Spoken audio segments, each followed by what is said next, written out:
Welcome to the German Tank Museum. We got a new tank. This tank has the lovely name Versuchsträger Gesamtschutz, typical German word. It's roughly translated in experimental vehicle full protection, roughly.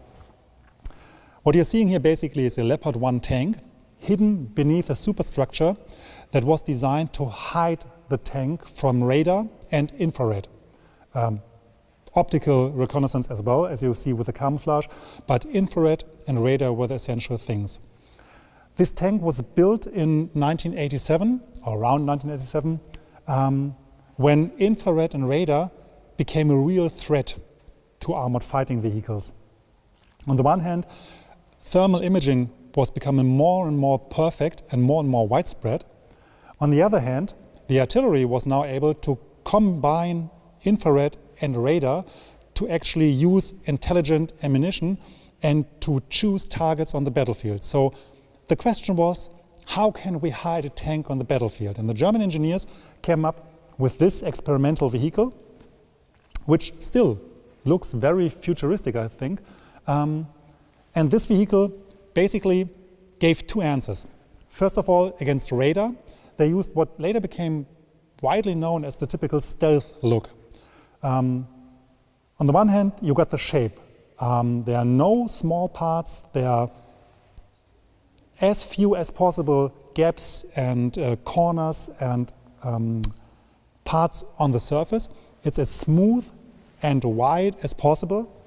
And this makes the tank not invisible for radar, but harder to recognize on a radar.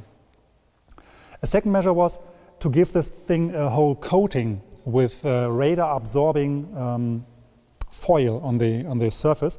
But this didn't survive the last 30 years. As I said, this tank was built in the 1980s. It's the only one, and we are very happy it survived it all. But the coating is gone. So imagine a thin coating with radar absorbing characteristics. So these were the two answers against radar. Against infrared, it was all about reducing the heat signature. The Leopard 1 has a characteristic exhaust design. It's roughly a square at the afterward part of the tank, and this square, where the fumes get out of the tank, gets very, very hot. On an infrared picture, it's shining bright. It's a perfect help for targeting the tank. So they had to reduce the points where the heat actually gets out of the tank. So instead of getting the heat out of the tank at two central points at the side, which are often in the optics of the enemy, they first of all built a circular cooling system into the tank to cool down the fumes. Then the fumes go out at the rear end of the tank, and they go out beneath a cover, so they are hidden and they are diffused. They don't come out at a central point, they are diffused. So these four measures, cooling, getting it out at the back, not at the side, covering the whole thing, and diffusing at the same time, really reduce the heat signature of the vehicle. Thus, the vehicle is much less seen on an infrared picture. Additionally, the superstructure that is good against radar is also good for the IR signature because it's not directly bolted on the tank. There's a small distance, a small gap between the superstructure and the actual tank, meaning there is also air between the two components, which means if the actual tank, if the hull gets hot due to the combustion engine or the heating or the actual firing of the cannon, the superstructure is away from it and staying cool. It's actually covering, it's hiding the hot tank. You can really see this at the tracks. There is the hull behind it. The hull would be really bright on an infrared picture, but the track covering on the sides have some distance. They are from a special material, or would have been. This is all it's all polymers. They would have been of a special material anyway, staying cool and covering the heat behind it. Of course, the heat shines through. You still see some heat on an infrared picture, but it's not the same as a shining bright hull really gleaming on the infrared of the enemy. So These are the two measures against infrared, two measures against radar.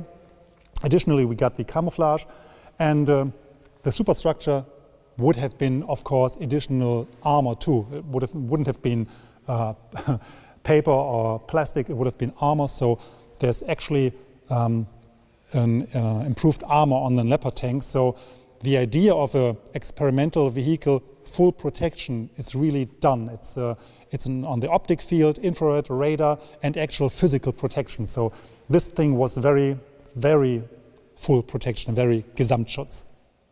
It never went into production, obviously.